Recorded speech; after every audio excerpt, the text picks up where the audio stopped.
부활체의 모습과 형상이라는 제목으로 말씀을 나누려고 그래요. 제가 여기 온 지요 10년이 조금 넘었습니다. 그래서 정확히 얘기하면 10년 2개월 이렇게 됐는데요. 여기 올 때 여기 연세 드신 분들이 굉장히 많았어요. 그래서 저 기도실에 들어가면 거의 꽉 차가지고 가서 제가 이렇게 기도도 해드리고 그렇게 했는데, 지금 10년 동안 보면 거의 다 이제 돌아가시고 많이 이제 거의 없으세요. 그래서 예를 들면 여러분 기억나는 분이 우리 뭐 성복순 권사님이라든가 또 홍석희 권사님이라든가 또 안현승 권사님, 또 차경환 장로님이라든가 이종열 권사님이라든가 또 우리 김희정 집사라는 분도 계셨죠. 그래서 그런 분들이 다 이제 돌아가시고, 마지막에는 이제 우리 김인인 권사님이 이제 얼마 전 2월 달에 그렇게 돌아가시게 되었죠. 제가 이제 그분들을 보면서 사실 여러분 목회라고 하는 것도 좀 이렇게 정이 들어요. 저는 이렇게 쉽게 정이 드는 그러한 성격을 갖고 있기 때문에 이렇게 어떤 그 목회를 해도 내 교회, 내 가족, 내 새끼 이런 거에 대한 의식이 강합니다. 그래서 그 성도님들 그 돌아가신 분들 보면 어떤 그 미운 정, 고운 정 다 들었죠, 그죠? 이제 지금 돌아가시고 없어요. 그래, 김인인 권사님 최근에 그렇게 됐는데, 자, 여러분에게 하나 물어볼게. 이게 현실적인 물음이야. 그분들 지금 어디 계시죠? 그죠? 어디 현실적으로 우리가 그분들을 다시 만날 수 있을까요? 아니면 어떻게 지금 어디 계시고, 아니면 정말 흙으로 다 돌아가셔가지고 그냥 무의 상태로 그냥 존재가 사라진 건지, 이제 그런 근본적인 물음을 갖게 되죠. 여러분도 가족, 친척, 친구들 중에 먼저 보낸 그런 사람들이 있을 거예요. 그분들 어디 계신가? 우리가 그분들 다시 만날 수 있을까? 이제 이런 그 생각을 나는 갖습니다. 현실적으로 그렇죠. 지난 4월 19일 날 여러분 모르겠지만은 그 서울 선언이라고 하는 것이 이제 교수들과 학자들, 종교인, 뭐 신부, 목사 뭐 이런 분들이 모여서 서울 선언을 했는데, 그 선언의 내용이 뭐냐면 인간 의식의 사후 존속에 관한 선언입니다. 그래서 이분들은 유물론자가 아니기 때문에 어떻게 선언을 했냐면, 우리 인간의 의식이, 나라고 하는 의식, 이것이 죽어서도 계속 이어진다, 이렇게 보는 거예요. 그렇게 본 사람들은 굉장히 많고요. 특별히 그런 분들은 임사체험을 한 사람들이에요. 이렇게 죽었다가 며칠 동안 깨어나서 그리고 천국을 갔다 오고 그런 경험을 한 분들이 대부분 그런 선언에 많이 참여를 해서 분명히 인간의 의식은 존속이 된다, 그렇게 보는 거죠. 그렇다고 한다면 지금 내가 열거한 우리 교우들, 먼저 가신 교우들을 우리는 만나볼 수가 있겠죠. 그죠? 그래서 오늘 이 설교 제목이 부활체의 모습과 형상인데, 초대교회의 이 가장 중요한 신앙의 양 기둥이 십자가와 부활입니다. 부활도 많이 이렇게 사도 바울이 그 서신에 가장 중요한 주제가 십자가와 부활이에요. 부활에 대해서 이제 계속 이렇게 이야기를 하고 있지요. 그런데 여기서 어떤 문제가 발생하냐면, 우리가 천국 가서 마지막 날 부활하면 어떤 형체를 갖게 되느냐는 거예요. 굉장히 구체적이고 현실적인 그러한 질문이 될 것입니다. 여러분은 지금 여러분 신체를 갖고 있잖아요. 이 철학자 중에서는 이 신체성을 굉장히 연구하고 주장하는 그런 사람이 있어요. 그 메를리 뽕띠 같은 사람이 그런 사람인데, 이 신체성에 대해서 우리가 신체를 가졌다고 하는 건 어떤 의미가 있느냐, 이제 이런 걸 연구를 하지요. 재미나는 얘기 하나 할게요. 우리 요새 대신방 중인데 어저께 우리 충성 5석을 했는데 그 식사를 하고 찻집에 이렇게 있는데 드라마 얘기를 하시더라고. 드라마들을 많이 보시나 봐. 그래서 그냥 그 얘기를 하는데 그 요새 드라마 중에 그 뭐 천국보다 아름답다 뭐 그런 드라마가 있대요. 근데 남편은 젊은 나이 30살 그 정도로 천국에서 그 육신을 입었고 부인은 80살로 그 80살에 그 남편이 그 병들었었는데 부인이 80살로 이렇게 병소반을 하는데 지금 모습이 가장 아름답다 그래서 그 80세로 자기는 하게 해달라. 그래서 천국에서 이렇게 보니까 남편은 30세인데 자기는 80세 쪽으로는 할머니야. 그래가지고 거기서 막 이루어지는 해프닝을 그린 거예요. 근데 이게 드라마지만 중세기에 이런 논쟁이 있었습니다. 여러분 무슨 신학적인 논쟁이 있었냐면 이 부활의 몸을 입을 때 우리가 어떤 나이, 예를 들면 우리 인간이 어린 모습이 있고 성장을 해서 젊을 때, 그리고 40, 50대 요즘 다이어트 많이들 하시잖아. 여기 40, 50대 그 다음에 나이 들은 모습 혹은 병들은 모습, 이런 걸로 부활체가 될까. 그래서 논쟁을 많이 했어요. 그런데 그 중에 하나의 결론은 뭐냐면 인생에 있어서 그 드라마 아주 그 유사한 내용인데 뭐라고 얘기하냐면 인생에 있어서 가장 아름답던 모습으로 부활할 것이다. 그렇게 이제 결론을 맺었거든요. 그래서 여러분 제일 아름답던 모습이 언제예요? 이제 그걸 한번 연상을 해보시면 되겠죠. 자, 그래서 여기 보면 어떤 사람이 현실적인 질문을 가졌어요. 오늘 35절에 보면 뭐라고 하냐면 이 사도 바울에게 질문을 한 겁니다. 이 사람은 기독교인 같아요. 이 질문한 사람이 여기 보면 뭐라 하냐면 누가 묻기를 죽은 자들이 어떻게 다시 살아나며 어떠한 몸으로 오느냐 그렇게 물었어요. 여기는 두 가지를 물은 겁니다. 그러니까 죽은 자들이 어떻게 부활합니까? 그 과정을 물은 거고 또 하나는 어떠한 몸으로 오느냐 그거는 형체를 물은 거예요. 어떤 형체를 갖고 있는가. 거기에 대해서 사도 바울이 오늘 본문 읽어드린 말씀에서 세 가지로 이야기를 하는 겁니다. 우리 젊은 분들도 잘 들어보세요. 여러분들도 이제 나이 먹고 하늘나라 갈 때가 옵니다. 이게 어떻게 보면 저는 이런 생각해요. 우리가 시간과 공간이라고 하는 이 현세에 지금 살고 있죠. 근데 어떤 경계선이 있는 거예요.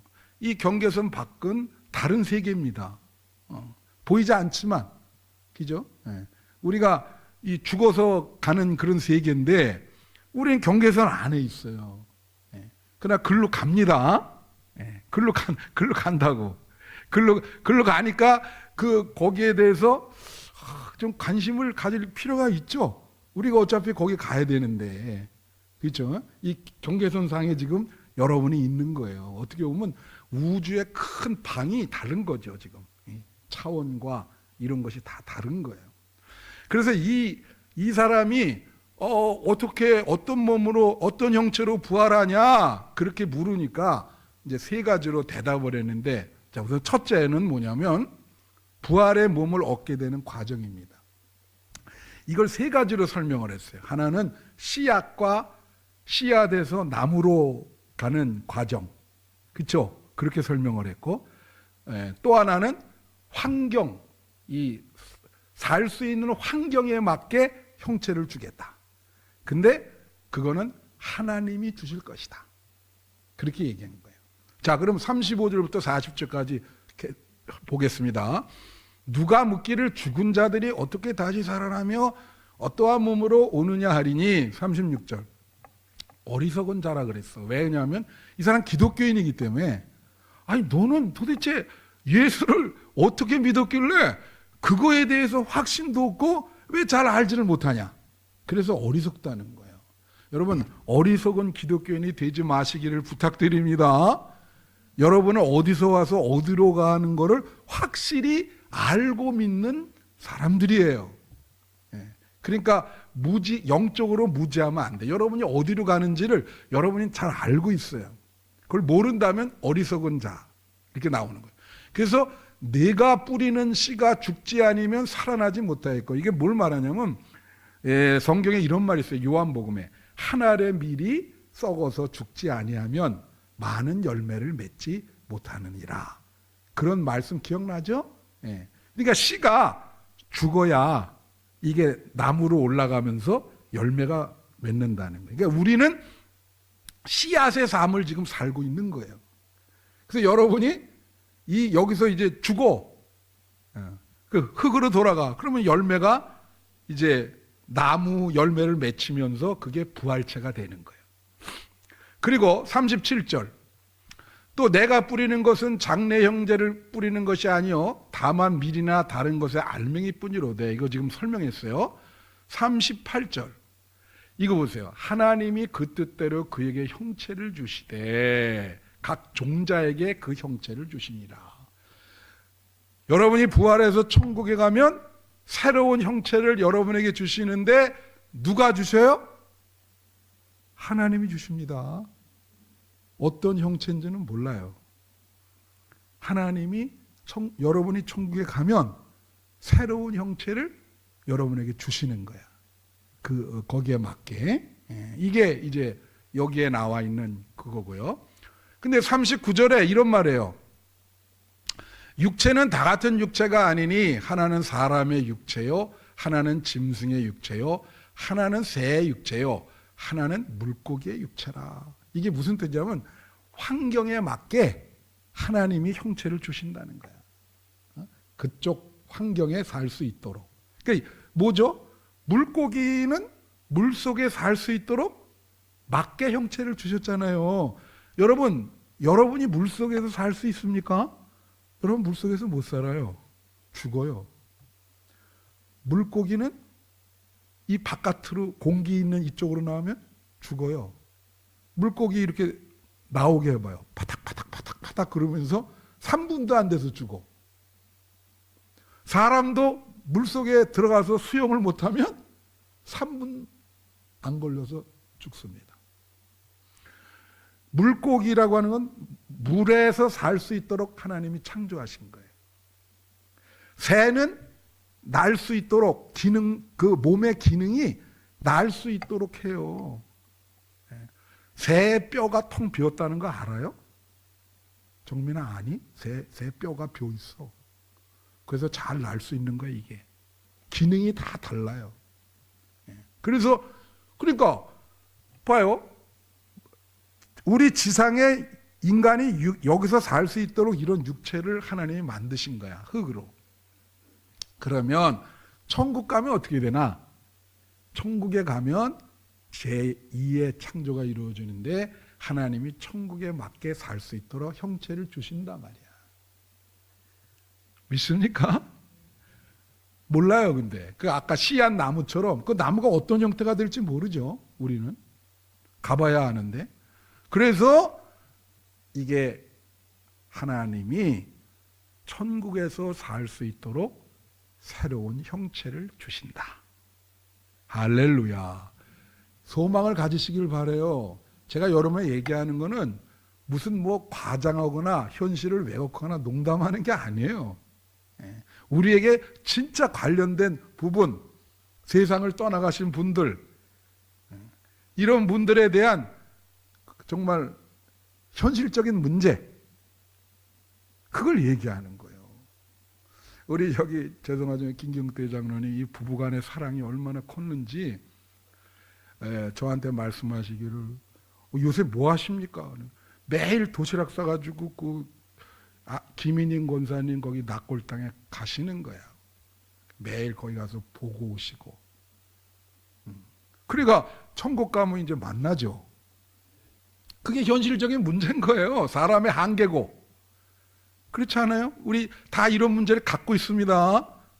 내가 그랬잖아요. 이 시공간의 경계선 안에 지금 있기 때문에 그 바깥에 다른 세계를 갈 날이 올 것이다.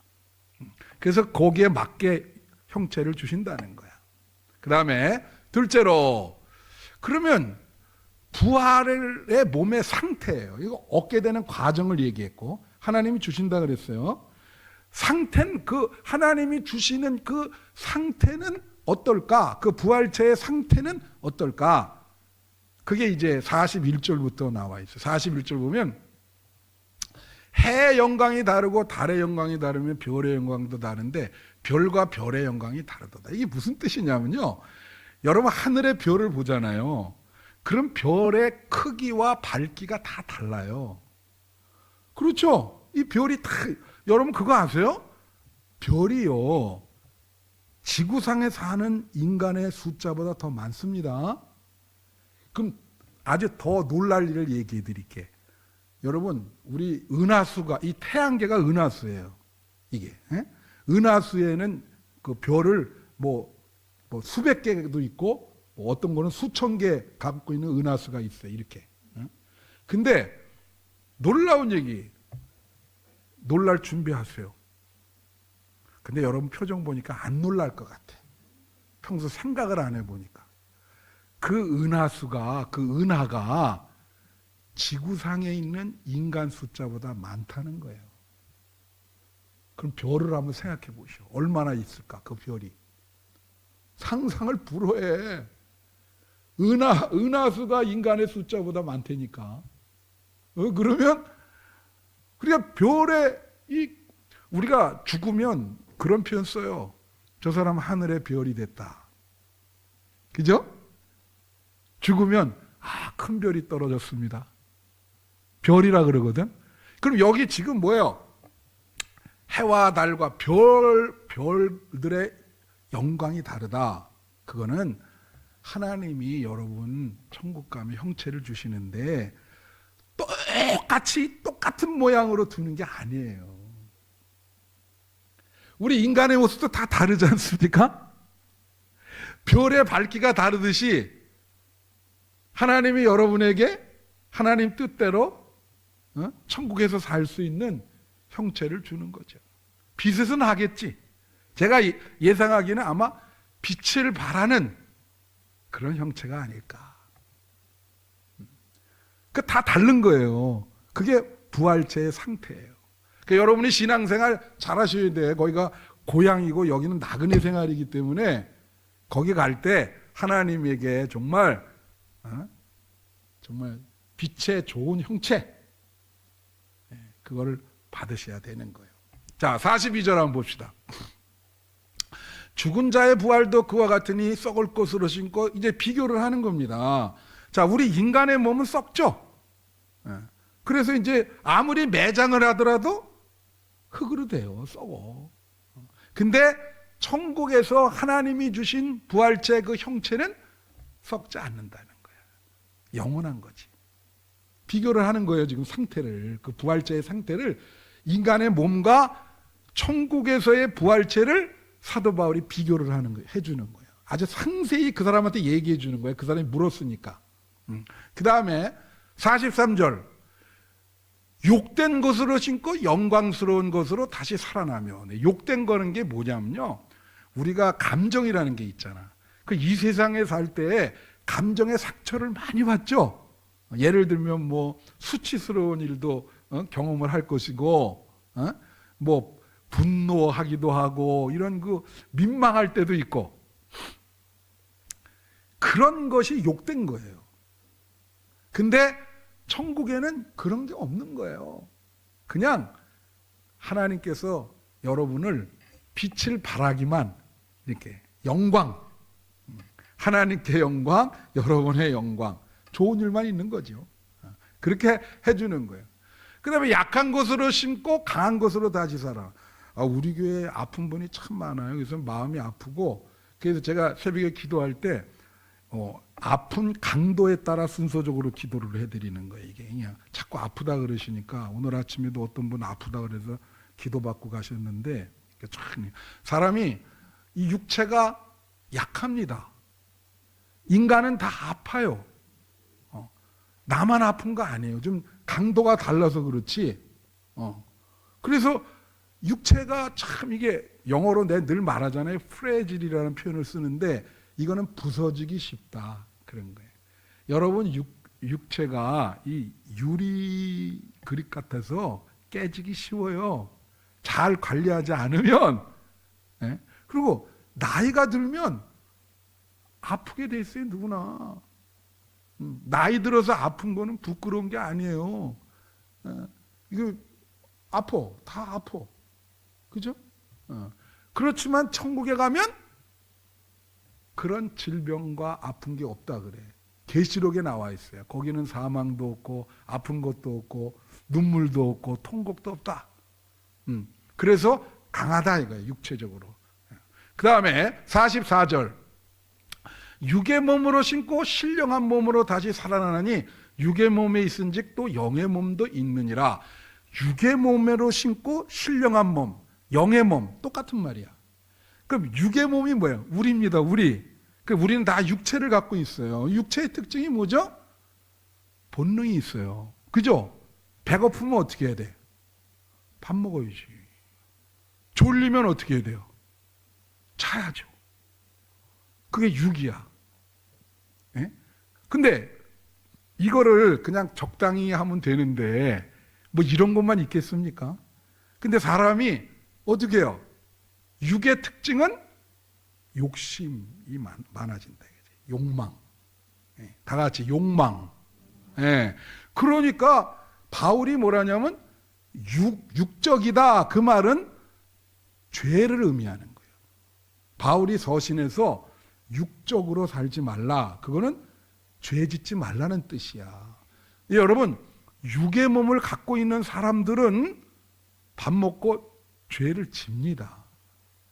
그래서 나는 절대 일평생 죄 한 번 짓 일이 없다 그러는 사람은 거짓말이에요. 지금 정치가들 보면 다 자기는 죄 없다 그러잖아. 그죠? 다 뭐예요? 거짓말이야. 큰일 날 소리 하네 내가 이거. 다 사람은 죄를 짓게 돼 있어요.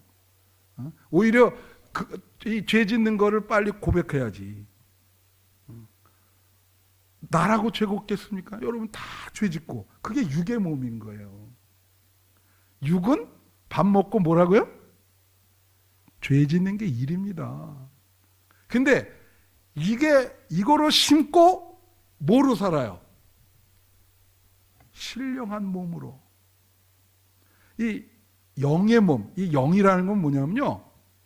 하나님이 영혼 육으로 우리를 창조하셨거든요. 이 영은 하나님을 아는 부분, 하나님을 예비하는 부분을 우리에게 씨를 심어줬어요. 그게 영이에요.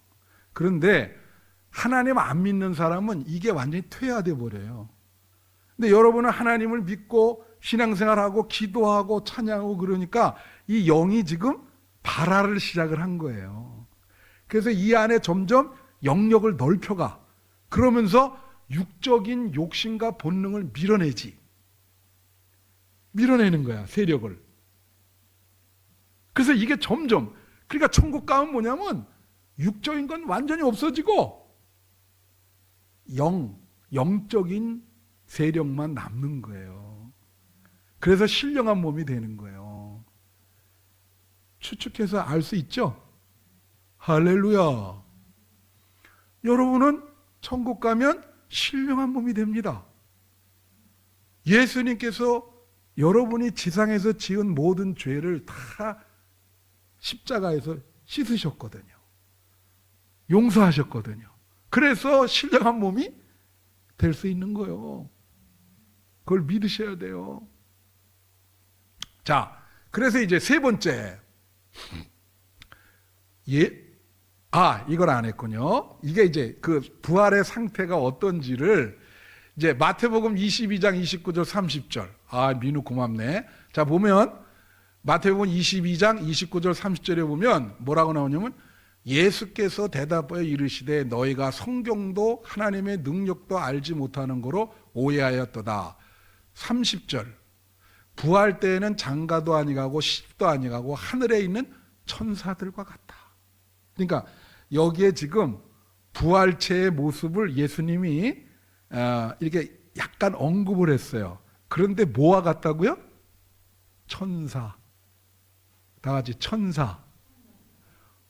천사의 모습을 연상했어요. 그러니까 여러분이 천국 가면 그 형태가 천사. 이 말이 왜 나오는지 알아요? 이거 좀 재밌어요. 여러분 혹시 형수취사제라는 거 압니까? 우리 학생들은 알 거예요. 역사를 공부했으면. 옛날에 우리 고구려 시대에 이런 게 있었어요. 고구려 그쪽. 유목민에게는 다 있어요. 그리고 성경에 이게 왜 나오냐면 이 성경에 나와 있는 유대인들이 이 중동에 있는 사람들이 궁극적으로는 유목민이었거든요. 몽골도 유목민이잖아요. 양 키우고 그 성경에 양에 대한 비유가 많이 나오잖아요. 이 유목민들은 대부분 형수취사제를 했어. 예, 왜냐하면 전쟁에 나가서 남자가 많이 죽으니까 이 형수취사제가 뭐냐면 이 성경에 사두개인은 부활을 안 받아들였거든. 부정을 했거든. 그래서 예수님이 부활을 얘기하니까 예수님을 시험에 빠뜨리기 위해서 이런 황당한 질문을 했어요. 무슨 질문을 했냐면 형수취사제에 대한 질문을 했는데 재미있으니까 한번 들어보세요. 무슨 질문을 했냐면 어느 집에 아들이 5명이 있어요. 근데 다 결혼을 했어. 근데 큰형이 결혼하고 몇 개월 있다 죽었어. 그러면 그 아내 되는 사람은 둘째 형이 취합니다. 그게 형수취사제야. 그 둘째 형은 부인이 2명이 되는 거야. 이제 그 사두개인이 이 예수님께 질문한 내용이에요. 근데 둘째 형도 갑자기 말에서 떨어져서 죽었어. 그러면 셋째 형이 부인 2 플러스 1, 그래서 몇 명이니 정민아? 3명이 되는 거야. 넷째 형이 갑자기 사냥 나갔다가 절벽에서 떨어져서 죽었어. 그러면 막내 5째가 부인을 다 취해서 부인이 자그마치 5명이 되는 거예요.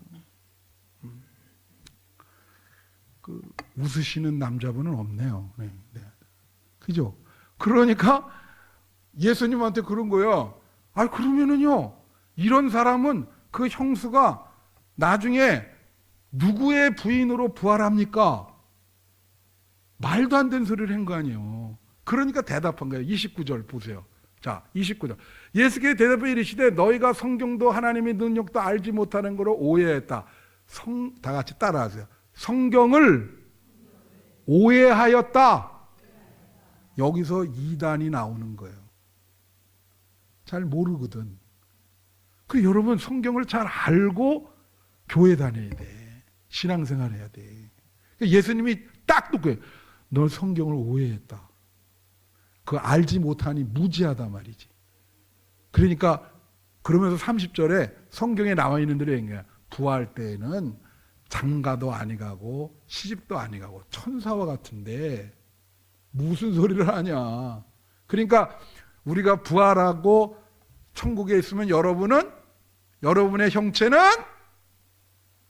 천사입니다. 딱 나와 있잖아요, 여기 성경에.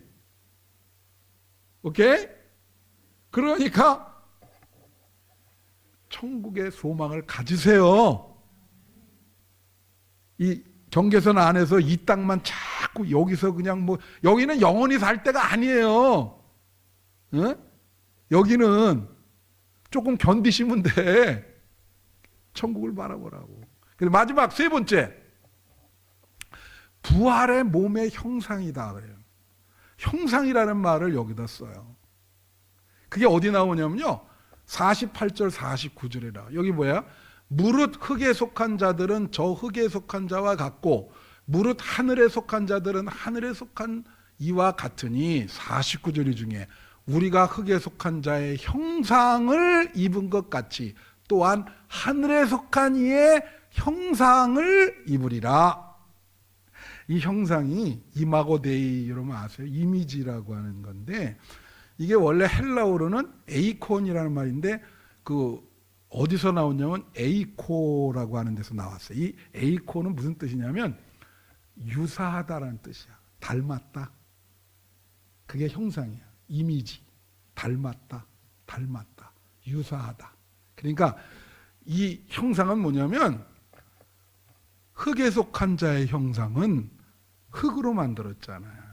그러니까 이 지상에서 살 수 있도록 그런 이미지로 창출이 된 거예요. 네, 여러분이 천국 가면 하늘에 속하니 예수님이거든요. 그 예수님과 비슷한 형상, 닮는 거죠. 그래서 하늘에 맞게 하늘의 이미지, 여러분은 하늘에 속한 사람이에요. 거기에 맞게 하나님께서 그 형상을 주는 거죠. 하늘 이미지, 땅 이미지가 아닙니다. 자, 말씀 마치면서 제가 동영상 하나 보여드리고, 제가 나비를 좋아해요. 나비 엄청 좋아하는데 그 나비 동영상 한번 틀어주세요. 아니 그거 처음이야 이거? 네, 틀어주세요.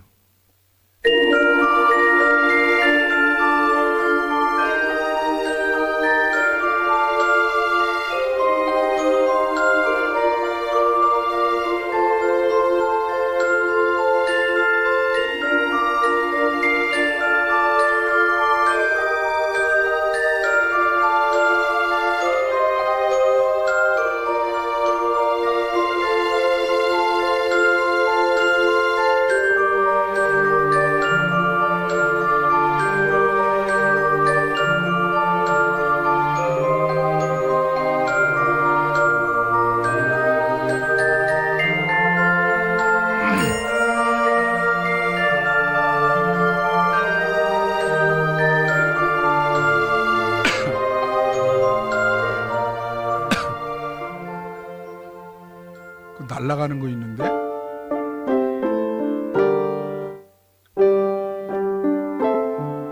네, 저게 뭐냐면요 너무 신비스러운 게 이 나비가 처음에 애벌레에다가 나무 밑에 이렇게 성충으로 이렇게 붙어 있어요. 이게 덮개가 있어가지고 그러면 한 2, 3주 있다가 그 속에서 막 해가지고 요게 날개가 돼서 하늘을 날게 되는 겁니다. 그러니까 지금 그 과정을 보여줬는데 이 애벌레 때는 이렇게 기어다녀요. 그죠?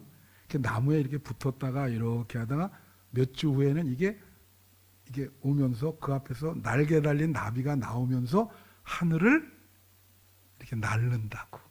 애벌레가 하늘을 날라요. 여러분 그 나비 나는 거 이렇게 보면요 굉장히 아름답습니다. 난 그저 노랑나비를 좋아하는데 호랑나비가 아니라 이 노랑나비가 막 이렇게 그냥 공중을 와 얼마나 신비로운지. 여러분 이거 참 내가 요즘 과학에서 양자역학이라는 게 있어요. 여러분 나비라고 하는 게 하늘을 난다는 거는 공간을 자유롭게 다니잖아요. 애벌레는 이렇게 못하지. 어떤 나비는요 1000km를 가는 나비가 있어요. 이 나비가. 그리고 참 과학이라 좀 얘기하기가 참 어려운데 이 양자역학이 이게 참 종교적인 얘기를 하거든요. 공간을 이렇게 막. 예수님이 여러분 요한복음에 보면은 그 제자들이 문을 잠그고 있었는데 예수님의 저 부활한 모습이 그 문을 통과합니다. 거기서 우리는 이 부활체의 모습이 어떨 건지 짐작이 되잖아요. 그러니까 나비가 이게 근데 놀라운 얘기를 해줄게. 헬라어로 말이죠. 그 푸시케, 나비가 푸시케예요. 나비가 헬라어로. 그런데 놀라운 거는 헬라어로 우리 영혼 있잖아요. 영혼과 정신, 그게 푸시케예요. 그러니까 똑같은 단어에 두 가지 뜻이 있는 거예요. 진짜 흥미로워. 나비를 푸시케라 그러는데 여러분의 영혼을 뭐라 그런다고? 푸시케라 그러는 거예요. 그래서 여러분이 죽으면 여러분의 영혼이 부활체를 입고 나비처럼 새로운 세계에서 참 공간을 자유롭게 날게 됩니다. 자, 신비스러운 걸 여러분에게 보여드렸어요. 그래서 오늘 이건 말씀 이게 평생 기억하셔야 돼요. 그래서 여러분 지상생활이 힘드시죠? 힘들 거예요. 여러분 얼굴 보면 다 그래. 나도 힘듭니다. 그렇지만 천국을 바라보세요. 그래서 소망을 갖고 어려운 일이 있어도 그 소망으로 극복을 하시라고. 여기는 어차피 우리는 거쳐가는 장소예요. 우리가 여기서 영원히 살 장소가 아니라고. 그러니까 너무 집착하지 마시고 내려놓을 건 내려놓으시고 천국을 바라보면서 어떤 일이 오더라도 마음을 비우고 믿음으로 극복하세요. 승리하세요. 우리 본향을 생각하세요. 그래서 우리 아까 내가 말한 것처럼 먼저 간 이들 천국에서 다 만날 겁니다. 그래서 기억하시고 여러분의 친척, 가족, 친구들 다 만날 수 있어요. 그런 소망을 가지고 현실을 잘 극복하는 우리 한빛교회 성도님이 되시기를 축원합니다.